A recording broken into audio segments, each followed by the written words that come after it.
Previous lecture में हम लोग जो डिस्कस किए थे कि कोई अगर मैग्नेटिक फील्ड को या अगर कोई चार्ज पार्टिकल को कहाँ डाले हम लोग मैग्नेटिक फील्ड में डाले है ना, तो motion of charge particle is magnetic field discussion हो रहा था। इसमें एक पार्ट हम लोग डिस्कस कर लेते हैं, बेसिकली दो पार्ट। जब कोई चार्ज पार्टिकल क्या होगा मैग्नेटिक फील्ड के अलोंग में घुसेगा, मतलब थीटा 0 डिग्री पे जाएगा, या मैग्नेटिक फील्ड के ऑपोजिट डायरेक्शन में आएगा। मतलब थीटा की दो कैलकुलेशन हम लोग को देखा था, 0 डिग्री का या 180 डिग्री का। इस केस में चार्ज पार्टिकल पर मैग्नेटिक फील्ड का कोई असर नहीं होता। ठीक है। दूसरा जो कहानी था वो हम लोगों ने देखा था थीटा का वैल्यू 90 डिग्री। इसका मतलब क्या है, जब कोई चार्ज पार्टिकल मैग्नेटिक फील्ड के 90 डिग्री घुसे, मान लीजिए चार्ज इस तरीके से जा रहा है और मैग्नेटिक फील्ड इस तरीके से, तो ये चार्ज पार्टिकल ऐसे जा रहा है, मैग्नेटिक फील्ड इस तरीके से, इनके बीच में एंगल कितना का 90 डिग्री का। इसमें क्या होता है, सर्कुलर पाथ में क्या करेगा, मूव करेगा। इतना हम लोगों ने देख लिया था।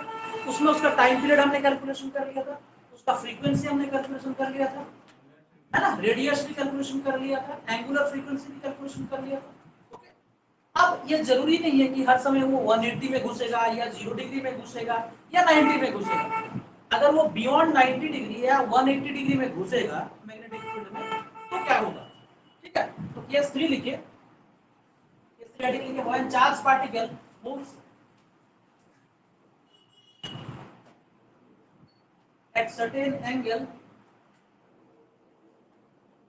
when charge particle moves at certain angle, when charge particle moves at certain angle with magnetic field, with magnetic field, है ना, with magnetic field। ठीक है। ब्रैकेट में आप लिखोगे, केस 3 में आप लिख लेंगे other than theta, other than 90 degree, 0 degree and 180, है ना। कोई एक सर्टेन एंगल हो सकता है, ये 45 डिग्री हो सकता है, 60 डिग्री का हो सकता है, 90 डिग्री का हो सकता है, किसी भी एंगल का हो सकता है। नहीं, 60 डिग्री का हो सकता है, 75 का हो सकता है, 40 का हो सकता है, बट 90 डिग्री का नहीं होगा, 0 डिग्री का नहीं होगा या 180 डिग्री का नहीं होगा, क्योंकि इनका डिस्कशन हम लोग पहले कर चुके हैं। ठीक है। तो इस केस में क्या होगा, मान लेते हैं यहाँ पर हम लोग कोई मैग्नेटिक फील्ड डिफाइन कर लेंगे और उस मैग्नेटिक फील्ड के साथ कोई चार्ज पार्टिकल घुसेगा कोई भी एंगल में। तो इसके लिए कोऑर्डिनेट सिस्टम में ड्रॉ कर लीजिए, ये एक्स एक्सिस, ये वाई एक्सिस और ये अपना जेड एक्सिस। ठीक है। इस सिस्टम में हम मैग्नेटिक फील्ड का डायरेक्शन रख लेते हैं एक्स एक्सिस की ओर। किधर, एक्स एक्सिस की ओर। एक्स एक्सिस की ओर हमने क्या रखा, मैग्नेटिक फील्ड का डायरेक्शन, है ना। और इस मैग्नेटिक फील्ड या ओरिजिन को, अगर कोई चार्ज पार्टिकल एक एंगल में आके घुसता है v वेलोसिटी से विद एन एंगल, कितना एंगल बना के घुसा हुआ मैग्नेटिक फील्ड के साथ, कितना एंगल बना के घुसा, थीटा एंगल बना के घुसा। तो हमको बेसिक प्रॉपर्टी पता है कि ये अगर वेलोसिटी है तो इस वेलोसिटी का दो कंपोनेंट होगा, एक कंपोनेंट एक्स एक्सिस के अलॉन्ग और एक कंपोनेंट वाई एक्सिस के अलॉन्ग। एक कंपोनेंट इधर होगी जिसको हम लोग लिखेंगे vx, मतलब component of velocity along x axis, this is v cos theta, और उसकी दूसरी कंपोनेंट होगी इधर y एक्सिस की ओर, जिसको हम लोग लिखेंगे v सफिक्स में y, है ना, सफिक्स में y। ये कितना होगा, v sin। बस समझ में आ गई। ओके। तो अब इसमें देखो दो कंपोनेंट, एक वेलोसिटी का कंपोनेंट जो कि मैग्नेटिक फील्ड के साथ, ये जो Vx है ना, ये Vx मैग्नेटिक फील्ड के साथ 0 डिग्री का एंगल बना रहा है। Vx मैग्नेटिक फील्ड के साथ 0 डिग्री का एंगल बना रहा है, और ये Vy इस मैग्नेटिक फील्ड के साथ कितना का एंगल बना रहा है, 90 डिग्री का एंगल बना रहा है। तो ये जो वेलोसिटी का ये कंपोनेंट है Vx वाला कंपोनेंट, उसका कंट्रीब्यूशन क्या होगा, और दूसरा ये Vy वाला जो कंपोनेंट है उसका कंट्रीब्यूशन क्या होगा। हाँ, हम लोग ऐसा देखेंगे। तो वेलोसिटी के दो कंपोनेंट है, एक Vx cos थीटा, एक Vx Vy sin थीटा। ये दोनों का मैग्नेटिक फील्ड के साथ क्या होगा, ये दोनों को सेपरेटली समझना पड़ेगा। इस केस में आप लिख सकते हैं the velocity will resolve into two component, one is along x axis and another one is along y axis। जो x axis की ओर होगी वो क्या होगी, v cos थीटा होगी, जो y axis की ओर होगी वो क्या होगी, v sin थीटा होगी। इतनी बात समझ में आ गई, तो फटाफट इसको नोट डाउन कीजिए, फिर आगे की कहानी होगी।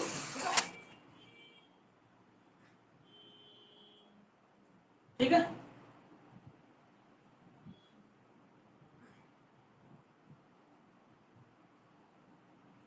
देखो तो फर्स्ट कंपोनेंट का फोर्स हम लोग को जानते हैं, अगर कोई चार्ज पार्टिकल मैग्नेटिक फील्ड पर v वेलोसिटी से घुसता है तो उस पर लगने वाली फोर्स की वैल्यू कितनी होती है, that is F is equal to q v sin theta. ठीक है, तो देखो q v sin थीटा, तो इस केस में ये v cos थीटा वाला कंपोनेंट का फोर्स कितना लगेगा, वेलोसिटी का जो cos थीटा वाला कंपोनेंट है उस पर कितनी मैग्नेटिक फोर्स लगेगी, कितना एंगल है, Vx के साथ मैग्नेटिक फील्ड का एंगल कितना है, 0 डिग्री है, 0 डिग्री है ना, तो इस पर फोर्स कितना लगाएगा, ये 0 लगाएगा। और ये जो वेलोसिटी का ये कंपोनेंट है इसके कारण, इस कंपोनेंट के कारण जो फोर्स लगेगा मैग्नेटिक फोर्स वो कितना लगेगा, वो लगेगा 90 डिग्री। तो ये कितना हो जाएगा, दैट इज फोर्स, सिंपल लिखिए कि फर्स्ट कंपोनेंट पर कितना होगा, 0 हो जाएगा, है ना, मतलब Vx कंपोनेंट के कारण फोर्स कितना होगा तुम्हारा, 0 होगा, और Vy कंपोनेंट के कारण कितना होगा मैग्नेटिक फोर्स, QVy, है ना, और ये Vy की वैल्यू कितना है यहाँ पर, ये जो sin थीटा है यहाँ पर sin 90 है, लिखना ऑलरेडी हमने कंपोनेंट डिवाइड कर लिया ना, ये Vx वाली कंपोनेंट है, Vy वाली कंपोनेंट, यहाँ पर वेलोसिटी कितना है, Vy वाली कंपोनेंट है ना, तो क्या लिखना पड़ेगा, QV sin थीटा, ये वैल्यू तुम्हारी ये क्या हो गई मैग्नेटिक फोर्स। तो इस जो वेलोसिटी का जो Vy कंपोनेंट है ना, जो y एक्सिस की और जो कंपोनेंट है उस पर जो फोर्स लगेगा उसके कारण जो चार्ज पर फोर्स लगेगा वो कितना होगा, QVV sin।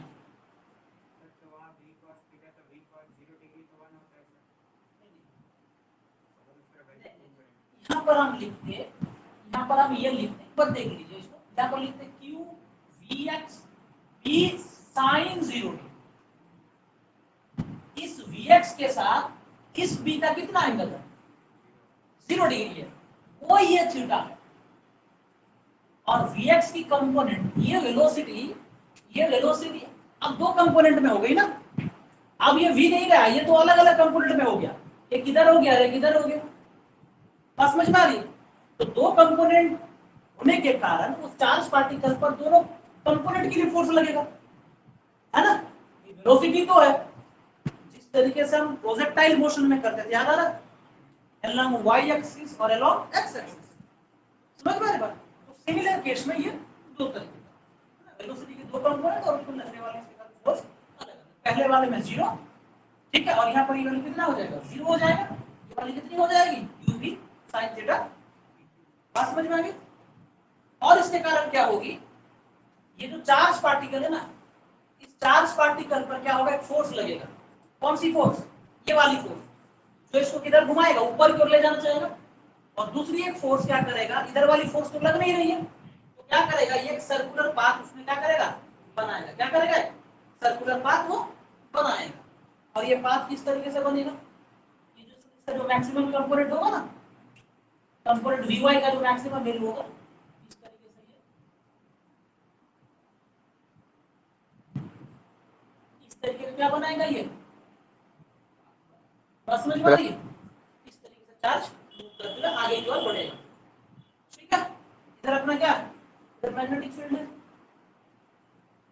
समझ में आ रही है, तो इस तरह का फिनोमेना यहाँ आपको देखने को मिलेगा, ठीक है। अब देखो ये जो सर्कुलर लूप्स बन रहा है यहाँ, इसकी भी रेडियस हमको कैलकुलेट करना पड़ सकता है, तो यहाँ का रेडियस हम कैलकुलेट कर सकते हैं, इसको डायरेक्टली भी हम कर सकते हैं। ये जो सर्कुलर लूप बन रहा है ये वेलोसिटी का किस कंपोनेंट के लिए रिस्पांसिबल है, वेलोसिटी का किस कंपोनेंट के लिए रिस्पांसिबल है, Vy वाले कंपोनेंट के लिए, तो हमने जो पहला कैलकुलेशन किया तो उसमें क्या लिखा था, m v by q b. वहां पर v क्या था, 90 डिग्री था या 180 था, लेकिन यहाँ पर v का जगह कौन है, vy मतलब v sin थीटा। तब उसको डायरेक्टली लिख सकते हो radius r is equal to mv sin theta by qb। Without एक स्टेप आप जंप करके भी लिख सकते हो, कोई दिक्कत वाली बात समझ में आ गई। तो ये जो सर्कुलर पाथ बन रहा है इसके लिए रिस्पांसिबल कौन है, वेलोसिटी का y वाली कंपोनेंट। तो रेडियस का फार्मूला हमने प्रीवियस इक्वेशन में क्या कर लिया था, mv अपॉन qb। तो ये जो v है ये एक्चुअली अभी क्या है, ये जो v है ये है अपना m v y upon Q b. ठीक है, और वी वाई का वैल्यू कितना है, m v sine theta upon q. लिखा जा सकता है, लिखिए फटाफट लिखिए कॉपी कीजिए। इसको और एक तरीके से आप कैसे कैलकुलेट कीजिएगा, सेंटीमीटर फोर्स किसके बराबर हो जाएगी, मैग्नेटिक फोर्स के बराबर हो जाएगी। तो एम वी स्क्वायर अपॉन कितना, r upon Q b equal to q b sine theta. यह कहां से, सेंटीमीटर फोर्स किसके बराबर होगी, मैग्नेटिक फोर्स के बराबर होगी। इक्वेशन वही प्रीवियस जैसा इक्वेशन आया होगा, कहां से, एम वी साइन थीटा का whole square upon r is equal to कितना होगा, क्यू बी साइन थीटा। और ये बी यहां से देखो बी साइन थीटा और यहां से बी साइन थीटा क्या हो जाएगा, कट जाएगा।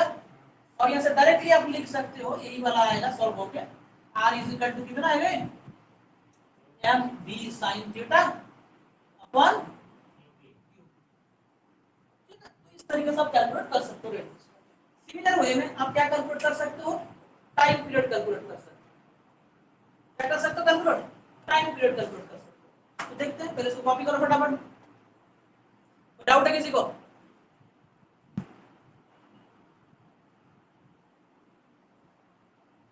है ना, चलिए ये कंसेप्ट को बहुत अच्छे से समझिए। ठीक है, कि कौन से कंपोनेंट किसके लिए रिस्पॉन्सिबल है, देन प्रॉब्लम्स ऑटोमेटिक हो जाएंगे। अब देखिए टाइम पीरियड का कैलकुलेशन यहाँ पे लिखता हूं मैं। तो टाइम पीरियड क्या है, कैपिटल टी से हम लोग उसको दिखाते हैं। तो टाइम पीरियड की बेसिक फार्मूला क्या है, डिस्टेंस अपॉन स्पीड, है ना, डिस्टेंस अपॉन स्पीड। तो डिस्टेंस कितनी हो जाएगी इसमें, 2 पाई आर, जो कि सर्कमफेरेंस के बराबर होगी। लेकिन इसमें ऐसा क्वेश्चन हो सकता है कि अगर ये हेलिकल पाथ बनाएगा तो एग्जैक्टली सर्कल में क्या होता है, ये यहीं पे आके मिलता है, लेकिन ये तो आगे बढ़ेगा। तो हम इसको अप्रोक्सीमेट ले रहे हैं कि नियरली थोड़ा बहुत चेंज हो सकता है उसमें, इसको हम लोग अप्रोक्सीमेटली मान रहे हैं। ठीक है, तो ये सर्कमफेरेंस के बराबर होगी। सर्कमफेरेंस कितना होगा, 2 पाई आर, और वेलोसिटी कितना, v। अब इसमें कौन सी v है, ये एक इंपॉर्टेंट, ये कौन सी स्पीड है जिसके लिए सर्कुलर पाथ बना रहा था, कौन सी, v sin थीटा। अगर आप इसको लिखना चाहते हो ऊपर लिख सकते हो सफिक्स में y। ठीक, और यहाँ पर सॉल्व कर लो, 2 पाई r upon v sin theta. r की वैल्यू पुट करेंगे प्रीवियस इक्वेशन से, यहाँ से r की वैल्यू पुट करेंगे, सॉल्व कर लेंगे। कितना है सॉल्व करके बताइए फटाफट,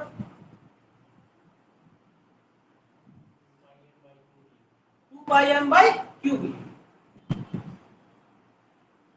यहाँ पर जो ये r का वैल्यू है आप इसको यहाँ से पुट कर, ठीक है, यही r की वैल्यू हम यहाँ पुट कर। तो यहाँ से टाइम पीरियड की वैल्यू हमको मिल गई 2 पाई m अपॉन क्यूब। तो टाइम पीरियड वेलोसिटी इंडिपेंडेंट होता था कि नहीं होता था, पहले हम लोग डिस्कस करके रखा था। तो देखो वहां जो टाइम पीरियड आया यहाँ भी वही आया कि नहीं आया, मतलब टाइम पीरियड को कोई चीज से फर्क नहीं पड़ता। अगर किससे फर्क नहीं पड़ता, वेलोसिटी से फर्क नहीं पड़ता। टाइम पीरियड को किस चीज से फर्क नहीं पड़ेगा, वेलोसिटी से। ठीक है, तो टाइम पीरियड वेलोसिटी इंडिपेंडेंट होता है, सो दैट उसमें जितना वेलोसिटी आया यहाँ भी उतना ही अमाउंट का क्या आया, magnitude velocity, sorry time period का। ठीक है, समझ में आ गई बात। अब यहाँ पर कैलकुलेशन फ्रीक्वेंसी का हो सकता है। तो फ्रीक्वेंसी बराबर कितनी होती है, 1 बाई टाइम पीरियड। लिखिए फ्रीक्वेंसी,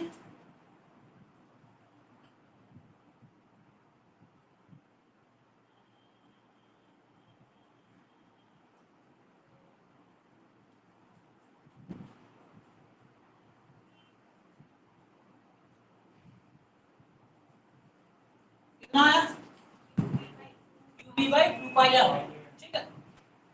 अब इसमें सब हेडिंग दीजिए, pitch of helix, pitch of helix. हमको समझ लगता है कि आप लोगों को पिच का कांसेप्ट पता है ना, क्लास 9th में पढ़े होंगे। कहाँ पर? स्क्रू गॉज में, स्क्रू गॉज में पिच का हम लोग यूज करते थे, है ना। एकदम बेसिक से बता रहे हैं। पिच मतलब ये तो हेलिक्स पाथ है ना, हेलिकल पाथ है। तो ये एक हेलिक्स और दूसरा जो लूप है ना, ये दो लूप के बीच में डिस्टेंस है, ये इसको बोलते हैं पिच, है ना।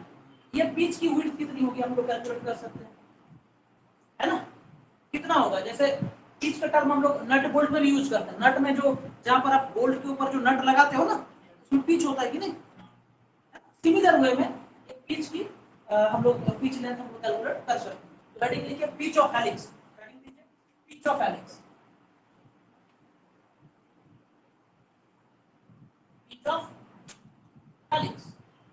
इसकी डेफिनेशन छोटा सा लिख लो, पिच ऑफ हेलिक्स को क्या किसको बोलते हैं। देखो, it is the linear distance, it is the linear distance traveled by the charged particle, it is the linear distance traveled by the charged particle, it is the linear distance traveled by the charged particle along the direction, along the direction of magnetic field, along the direction of magnetic field in one rotation, in one rotation। Clear? ये क्या linear distance है। देखो मान लो यहाँ से particle move करना शुरू, इस बात को देखो, यहाँ से पार्टिकल मूव करना शुरू किया, ऐसे आया, फिर ऐसे गया, फिर ऐसे आया, है ना। इस हेलिक्स में देखो पार्टिकल मान लो यहाँ से यहाँ तक मूव किया, तो ये तो एंगुलर मोशन हो रही कि नहीं हो रही, लेकिन लीनियर मोशन कितने का हुआ है? लीनियर यही डिस्टेंस है ना। तो ये जो लीनियर डिस्टेंस है इसको हम लोग क्या बोलेंगे? यहाँ पर पिच बोलेंगे। अब इसमें और एक चीज है, वेलोसिटी का कौन सा कंपोनेंट चार्ज पार्टिकल जो यहां से घुसा था इसको इधर ला रहा है, इधर लाने वाली कंपोनेंट कौन है? v cos theta. मतलब ये v cos थीटा वाली कंपोनेंट, vx वाली जो कंपोनेंट है ये उसको घुमा रहा है। ये vy वाली कंपोनेंट क्या कर रहा है? जैसे यहां पर आया, यहां पर आया, क्या होगा ये वाला? चलो ऊपर चलो, ये इसको इस तरीके से घुमा रहा है, ठीक है। लेकिन ये जैसे थोड़ा सा यहाँ पर आया, जैसे मान लो यहाँ पर पार्टिकल है, ये बोल रहा ऊपर की ओर चलो, कौन? ये vy sin थीटा। और ये vx जो कंपोनेंट है, मतलब v cos थीटा जो है, वो बोलता नहीं तुम इधर आओ। तो ये दो कंपोनेंट के बीच में क्या बन रहा है? कोरिलेशन बन रहा है, जो कि इसको हेलिक्स बनाने में क्या कर रहा है? मदद कर रहा है। ये बार बार इस तरीके से क्या हो रहा है? घूम रहा है। मतलब ये जो इधर जो इसका डिस्प्लेसमेंट हो रहा है एक्स एक्सिस की ओर, इसको हम लोग पिच बोल रहे हैं ना, अलग अलग हेलिक्स के लिए, दो कंज्यूगेटिव हेलिक्स के बीच में। हाँ, नहीं v cos थीटा का मैग्नेटिक फोर्स का कंट्रीब्यूशन जीरो था, v cos थीटा जीरो नहीं था। देखो वेलोसिटी का दो कंपोनेंट, एक vx दूसरा vy।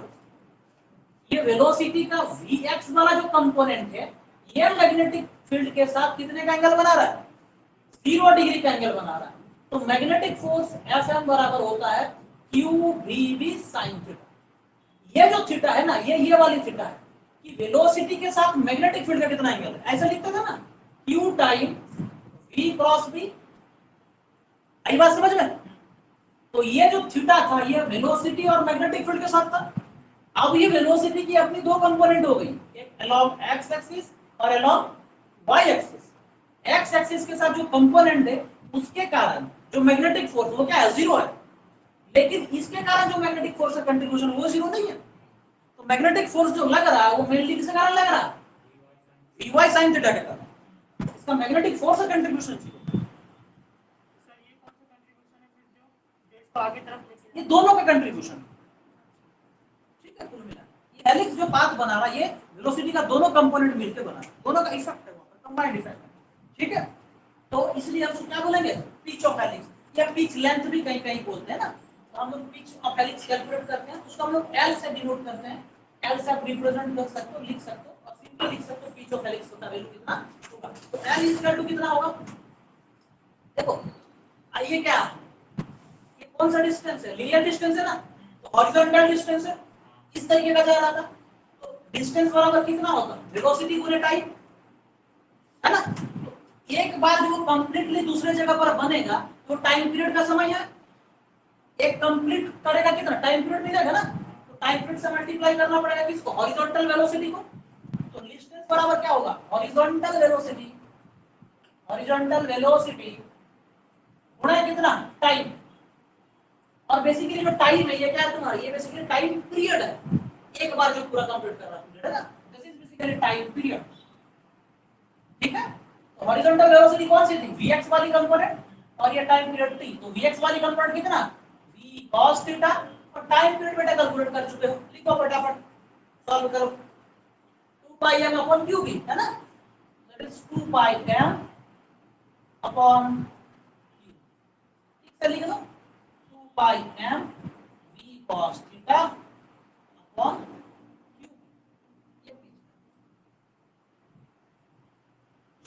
ठीक है। तो दिक्कत है किसी को, ठीक है, समझ में आ गई बात। अब जो हम लोगों ने जितनी चीजें हमने देखा इस चैप्टर में, जितना हम लोगों ने डिस्कस किया, इसको मैं रिवाइज करा देता हूँ, सारी चीजों को एक बार समराइज करा देता हूँ, ठीक है। इस पूरे चैप्टर में जितना हम लोग डिस्कशन किया, इसके बाद और चीजें हम लोग पढ़ेंगे, इसमें साइक्लोट्रॉन की स्टडी करेंगे, और उससे पहले सारी चीजों को रिवाइज करा देता हूँ। इस टॉपिक को जहां मैं भी एक रिवीजन लिख रहा हूँ, ये रिवीजन को एक बार देख लो, यहाँ से क्या होगा, डायरेक्टली क्वेश्चन बनता है, इन फार्मूलाज को आपको क्या करना, याद रखना है, और फिर कंसेप्ट को भी याद रखना है, ठीक है। तो लिख सकते हो, समरी को एक हेडिंग डाल लो, ठीक है। बेसिकली 2-3 लेक्चर्स का पहले का ये समरी हम लोग डिस्कस कर लेते हैं, ठीक है।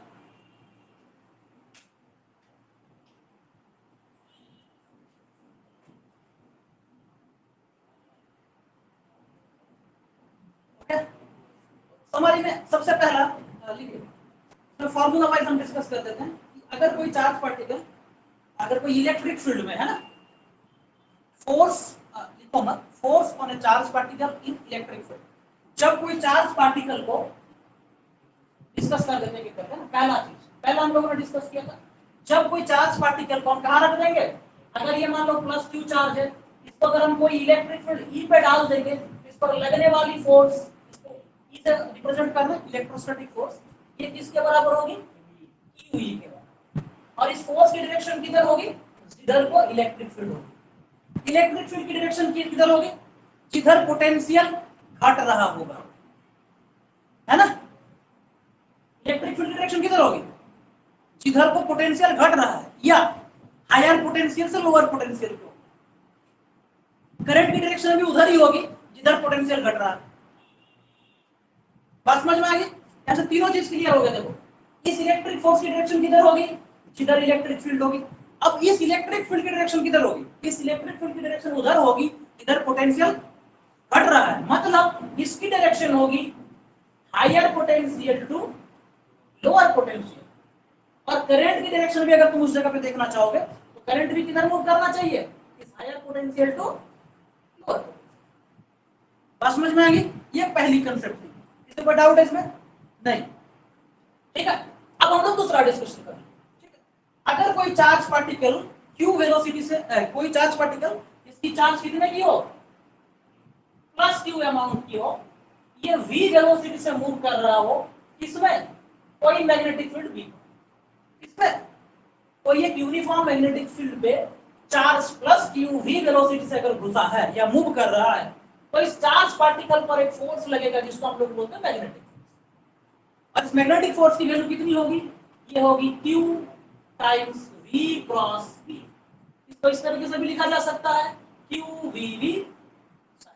ये थीटा क्या है, ये थीटा जो एंगल है वो v और b के बीच का एंगल।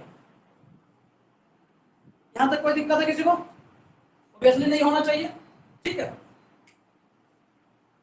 क्लियर है। अगर कोई charge particle both electric field और मैग्नेटिक फील्ड पर है, उस पर एक फोर्स लगता है, और उस फोर्स को हम क्या बोलते हैं, लॉरेंस फोर्स बोलते हैं, और वो फोर्स कितना होता है, अगर ये दोनों कंबाइंड होता है, मतलब charge particle both electric field और मैग्नेटिक फील्ड पर है, उस पर कौन सी फोर्स लगती है, लॉरेंस फोर्स लगती है, और वो लॉरेंस फोर्स की वैल्यू होती है जो इलेक्ट्रिक फोर्स है और जो मैग्नेटिक फोर्स है, दोनों को जोड़ देते हैं हम।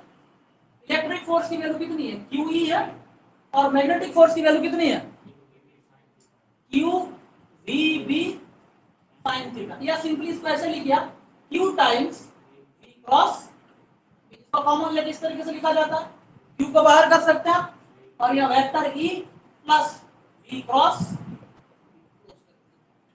तो दिस इज द लॉजिक। ठीक है, इतनी हो गई डिस्कशन। उसके बाद फर्दर जो हमने डिस्कशन किया कि कोई चार्ज पार्टिकल अगर मैग्नेटिक फील्ड पे घुसेगा तो उसका हम लोगों ने अलग अलग डिस्कशन किया। ठीक है, 0 डिग्री पे, 180 डिग्री पे, 90 डिग्री पे, है ना। तो जब 0 डिग्री पे एंगल पे कोई मैग्नेटिक फील्ड पे कोई चार्ज पार्टिकल घुस रहा है, उस पर तो कोई फोर्स नहीं लग रहा। ठीक है, तो charge particle in magnetic field, इसके डिस्कशन में क्या था, थीटा अगर 0 डिग्री या 180 डिग्री को तो कोई भी फोर्स नहीं। ठीक है, दूसरा केस इसमें दिया है, थीटा की वैल्यू 90 डिग्री होगा तो सर्कुलर पाथ बनाएगा। सर्कुलर पाथ में क्या करेगा, वो मूव करेगा इस तरीके से, है ना। और वो जो सर्कुलर पाथ में मूव करेगा तो इसके कॉरस्पॉन्डिंग हमने रेडियस कैलकुलेट किया था। रेडियस कितना था, m b upon Q b. जिस रेडियस में जो सर्कुलर पाथ बना के पार्टिकल मूव करेगा उसकी रेडियस कितने की होगी, m b upon Q b. Time period कितनी होगी, 2 pi M upon Q b, है ना। फ्रीक्वेंसी कितने की होगी, जस्ट रिवर्स कर दो, क्यू बी अपॉन। समझ में आ रही बात। जब ये charge particle other than 0 degree, 80 degree और 90 डिग्री में घुसेगा तो ये हेलिक्स बनाएगा, हेलिकल पाथ बनाएगा, है ना। तो अदर देन यहां लिख सकते हैं theta other than 0 degree, 90 degree and 1 degree, path क्या बना है यहाँ पर, हेलिकल और हेलिक्स। ठीक है, ये जो हेलिकल पाथ बनेगा, इस हेलिकल पाथ का हमने रेडियस कैलकुलेशन किया और कितना था, ये m v sine theta, y वाला कंपोनेंट अपॉन क्यू बी। इसको इस तरीके से भी लिखा जा सकता है, v y upon Q b, है ना। टाइम पीरियड में तो कोई चेंज नहीं होना था, तो 2 pi M upon Q B calculation कर लिया था हमने। फ्रीक्वेंसी में कोई चेंज नहीं, तो क्यू बी अपॉन। ठीक है, अभी जो हेलिक्स होगा, ये दो हेलिक्स के बीच में पाथ होगा, पिच लेंथ होगा। जो पिच की लेंथ हम लोगों ने कैलकुलेट किया था, कितना आ गया था उसका, 2 pi M B cos theta by Q. ठीक है, तो इतनी सारी फॉर्मूलाज आपको क्या कर लेना, याद कर लेना, समझ लेना। ठीक है, इसमें तो किसी को डाउट नहीं होनी चाहिए। ठीक है, अब इसमें क्वेश्चन जनरली पूछा जाता है, उसका डिस्कशन हम लोग दूसरे जगह पर करेंगे। ऐसा पूछा जा सकता है कि अगर कोई चार्ज पार्टिकल को या कोई इलेक्ट्रॉन को अगर हम कोई पोटेंशियल डिफरेंस में उसको एक्सेलरेट करेंगे तो उसकी काइनेटिक एनर्जी कितनी होगी या उसकी वेलोसिटी कितनी होगी। आप एमबीएस का तो नहीं है काइनेटिक एनर्जी, तो वो कितना वेलोसिटी से मूव करेगी, इस बात को समझिए, जब डिस्कस करेंगे तो इससे क्वेश्चन पूछा जा सकता है। ठीक है, यहाँ लिख लिया ना, कोई डाउट है किसी को।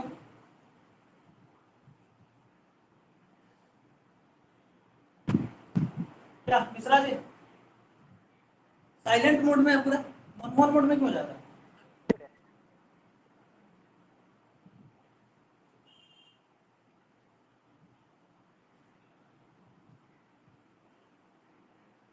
बोलने का तात्पर्य वो नहीं है, इसको आप केवल मजाक में लेंगे, किसी व्यक्ति रिसर्च पर नहीं लेंगे।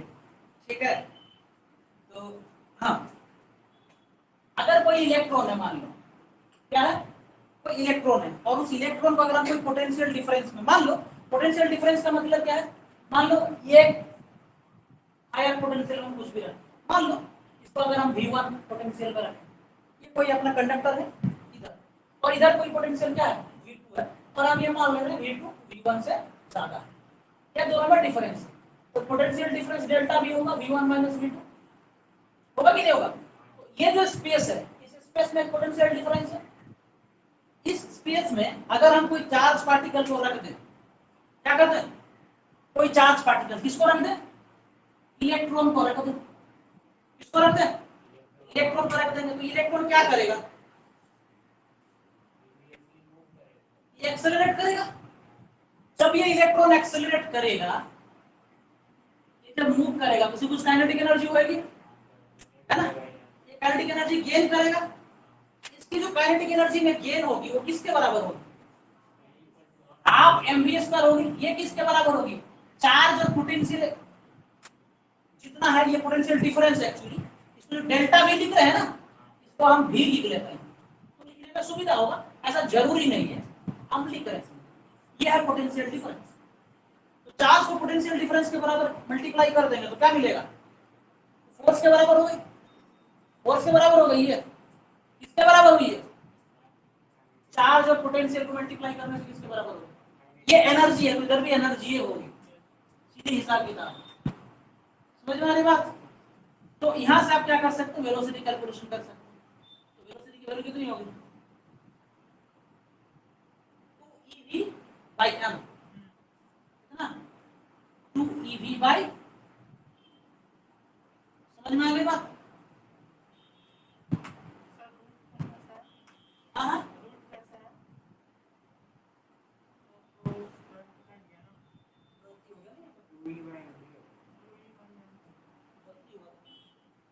ये दूसरा भी था ना, से काट दिया ना, अरे ये तो वेलोसिटी वाला भी और ये पोटेंशियल वाला भी, ठीक है, अब सही है। हाँ, ये स्क्वायर तो छूट गया, क्लियर हो गई। ये वेलोसिटी वाला भी है, ये वेलोसिटी और ये पोटेंशियल डिफरेंस पीडी है। इस फॉर्मूले को और सिंपलीफाइड कर सकते हैं, कैसे, चार्ज की वैल्यू पता है आपको, इलेक्ट्रॉन की मास की वैल्यू पता है, सॉल्व करके देखो। देखो यहाँ पर पोटेंशियल नाम देंगे खाली, ये भी पोटेंशियल में आप मैंने चार्ज को रख देंगे, किसको, इलेक्ट्रॉन को रख रहे हैं, तो इलेक्ट्रॉन की चार्ज पता है ना, ई का वैल्यू कितना होगा, 1.6 × 10⁻⁹ कूलम। मास कितना है इलेक्ट्रॉन का, 9.1 × 10⁻31 kg। वैल्यू डालिए, सॉल्व कीजिए, खत्म हो जाएगा, क्या करना। इस रिजल्ट को हम तो क्या कर सकते हैं, और मिनिमाइज कर सकते हैं, ठीक है, और सबको कैलकुलेशन कर सकते हैं, ठीक है, इतना आप कम से कम याद कर लो, ठीक है। जब कोई इलेक्ट्रॉन को किसमें घुमाएंगे, माने घुमाने का मतलब है कि अगर हम कोई पोटेंशियल डिफरेंस के अंदर कोई इलेक्ट्रॉन को रख देंगे तो वो इलेक्ट्रॉन क्या करेगा, काइनेटिक एनर्जी गेन करेगा और वो एक्सेलरेट करेगा। तो जब एक्सेलरेट करेगा उसकी काइनेटिक एनर्जी में गेन किसके बराबर होगी, E टाइम्स पोटेंशियल डिफरेंस के बराबर होगी, ठीक है। यहां से हम कैलकुलेशन कर सकते हैं, ठीक है।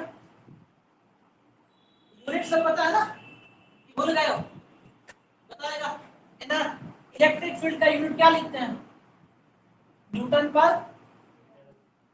है ना, न्यूटन पर कूलम, ठीक है। इसको दूसरा यूनिट में कैसा लिखा जा सकता है, वोल्ट पर मीटर, ये सब भूल जाते हैं आप लोग बीच में, तो ये सब कंफ्यूजन होता है, वोल्ट पर मीटर, ठीक है। मैग्नेटिक फील्ड का यूनिट क्या है, एसआई में टेस्ला, ठीक है, याद रहेगा। वेलोसिटी का तो पता ही है, मीटर पर सेकंड होता है, बताने वाली कोई बात नहीं है, ठीक है। इतनी चीजों का ध्यान में रख लेंगे।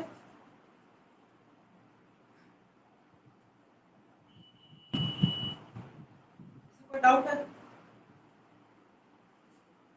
क्वेश्चन लिखिए, calculate the ratio of radii, calculate the ratio of radii,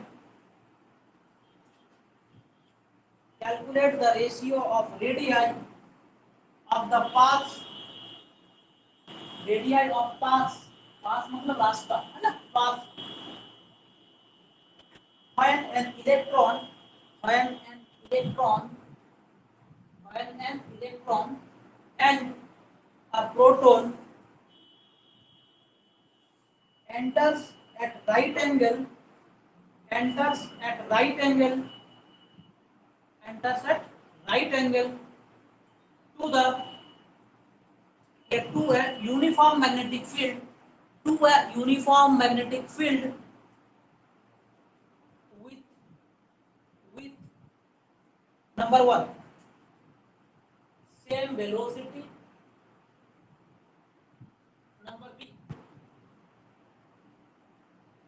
ठीक है, with same velocity, same momentum,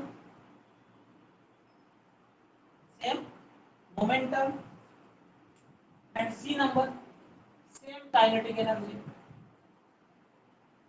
same kinetic energy. ठीक है, एक नोट यहाँ लिख लो, मास ऑफ प्रोटॉन और मास ऑफ इलेक्ट्रॉन का जो रेशियो होता है 1840 यहाँ दिया है, ये एग्जैक्ट वैल्यू नहीं है,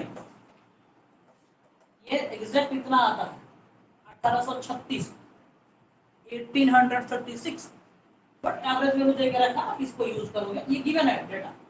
ठीक है, तो इसका मतलब क्या है कि कोई मैग्नेटिक फील्ड है, आप समय के लिए ऐसा मान लीजिए कि मैग्नेटिक फील्ड, अगर ये कोऑर्डिनेट सिस्टम x और ये y है और इधर अगर आपकी z है, तो मैग्नेटिक फील्ड मान लो इस तरीके का, यूनिफॉर्म मैग्नेटिक फील्ड इस तरीके से इधर जा रही है ऊपर की ओर।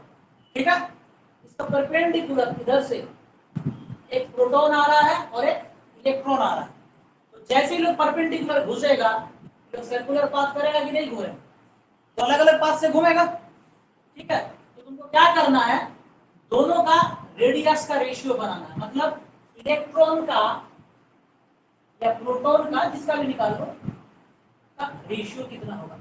कब, अलग अलग केसेस गिवन है, जब दोनों का वेलोसिटी सेम है, जब दोनों का मोमेंटम सेम है, और जब दोनों का काइनेटिक एनर्जी सेम है। ठीक है, इसमें केवल फार्मूला को मैनिपुलेट करना है, आपको जो फार्मूला आपको दिया गया है उसी फार्मूले को क्या करोगे, इसमें मैनिपुलेट करके फटाफट सॉल्व कर लोगे। ठीक है, चलो सॉल्व करो। क्वेश्चन समझ में आया कि एक इलेक्ट्रॉन है और एक प्रोटॉन है, दोनों यूनिफॉर्म मैग्नेटिक फील्ड के परपेंडिकुलर घुस रहा है, तो क्या करेगा, वो सर्कुलर पाथ में मूव करेगा। तो दोनों के सर्कुलर पाथ का आपको रेशियो निकालना है। किस किस केस में, पहला केस जब दोनों का वेलोसिटी सेम हो, जब दोनों का मोमेंटम सेम हो, और जब दोनों का काइनेटिक एनर्जी सेम। ठीक है, सॉल्व कीजिए, फटाफट सॉल्व कीजिए।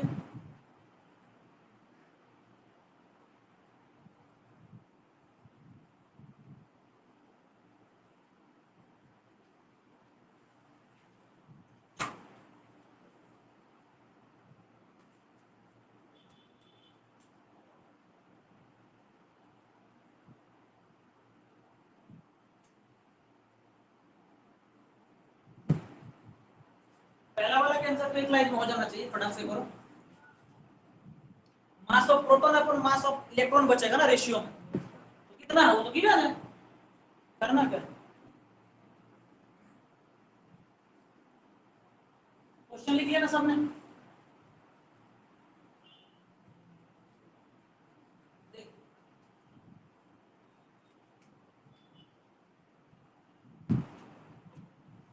तो पहला केस क्या है कि जब दोनों का वेलोसिटी सेम से घुस रहा है, तो हमको पता है जनरल फार्मूला रेडियस का कितना होता है, पहला रेडियस का फार्मूला लिखो, सर्कुलर पाथ का कितना होता है, मतलब mv/q, कोई दिक्कत नहीं। मास क्या होगा, चार्ज पार्टिकल का, वेलोसिटी चार्ज पार्टिकल का, q चार्ज। ठीक है, तो यहाँ पर देखो हमारे पास क्या क्या पार्टिकल है, एक इलेक्ट्रॉन है और दूसरा प्रोटॉन है। तो जब इसके बारे में हमको करना है तो हमको क्या चाहिए, मास चाहिए और चार्ज चाहिए। तो सबसे पहले आप लिख लो इलेक्ट्रॉन का चार्ज और प्रोटॉन का चार्ज दोनों ही सेम होता है, इलेक्ट्रॉन के लिए प्लस माइनस में लिखेंगे और प्रोटॉन के लिए प्लस में लिखेंगे।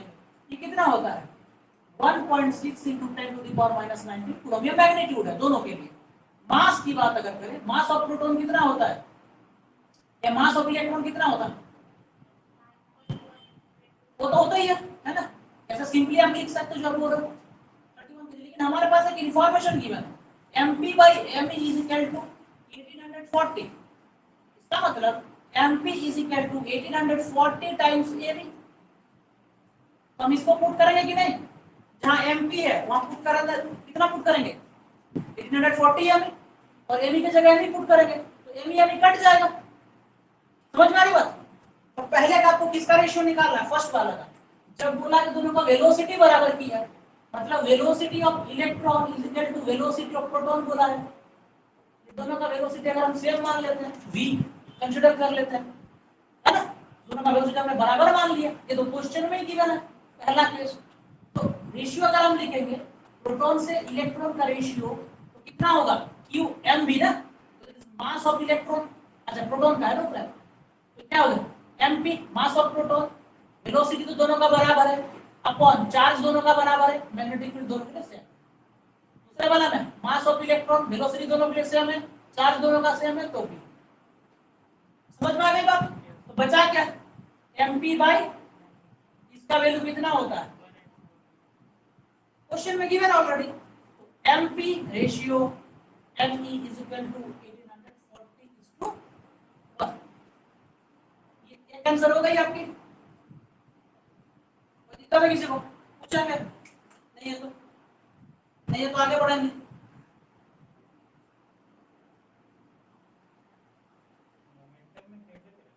हाँ, मोमेंटम में कैसे करेंगे?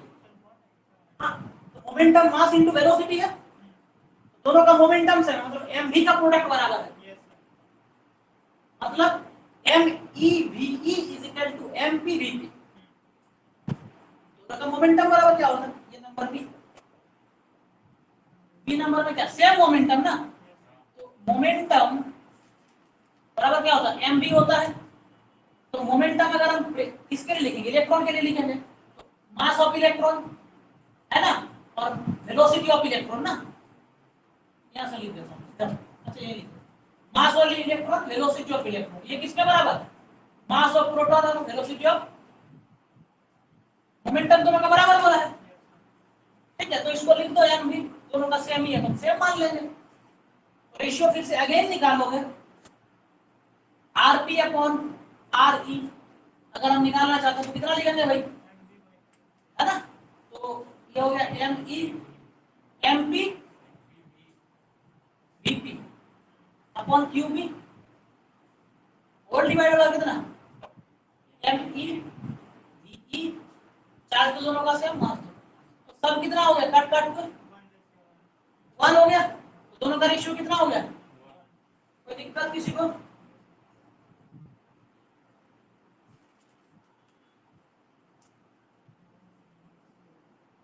थर्ड वाला थोड़ा सा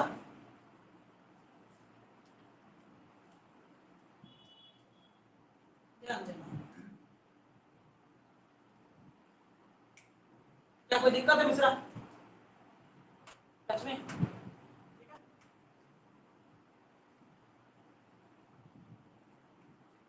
चलिए नेक्स्ट वाला कीजिए फटाफट फटाफट, काइनेटिक एनर्जी वाला। काइनेटिक एनर्जी का मोमेंटम के साथ रिलेशन निकाल लो। काइनेटिक एनर्जी बराबर क्या होता है, p²/2m होता है कि नहीं?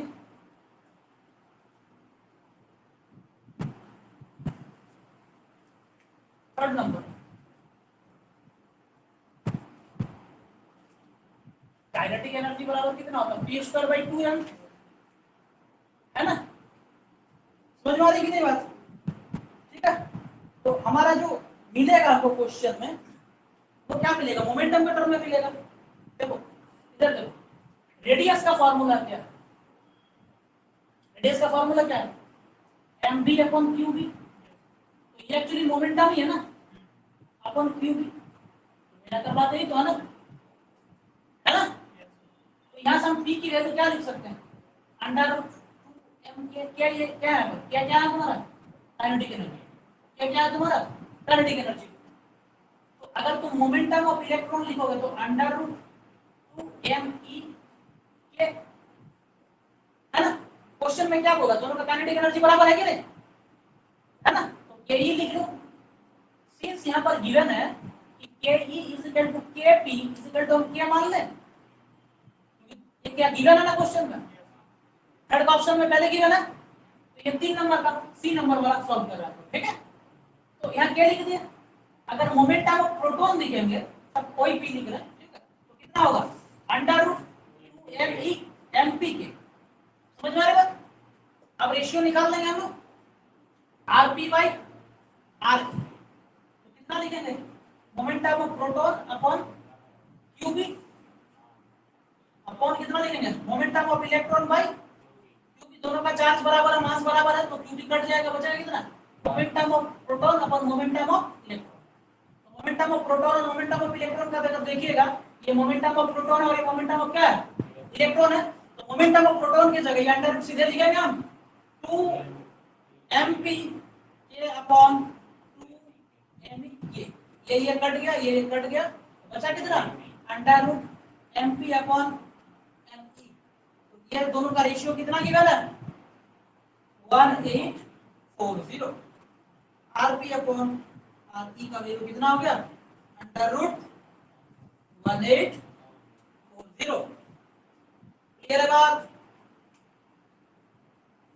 इसको निकाल लेंगे स्क्वायर रूट में जो भी होगा, ठीक है। तो दिस इज द आंसर, ठीक है। इतनी चीजें याद रहेगा। इसमें और भी बहुत सारे क्वेश्चंस हो सकते हैं, प्रीवियस ईयर के क्वेश्चन, एनसीईआरटी पूरे अच्छे से कीजिए, जहां डाउट होगा ले आइएगा, ठीक है। और एनसीईआरटी जैसे ही कंप्लीट होता है एससी का प्रॉब्लम लगाना शुरू कीजिए, देन प्रीवियस ईयर नीट के जेईई के जो भी आप सॉल्व करना शुरू कीजिए, ठीक है। ओके।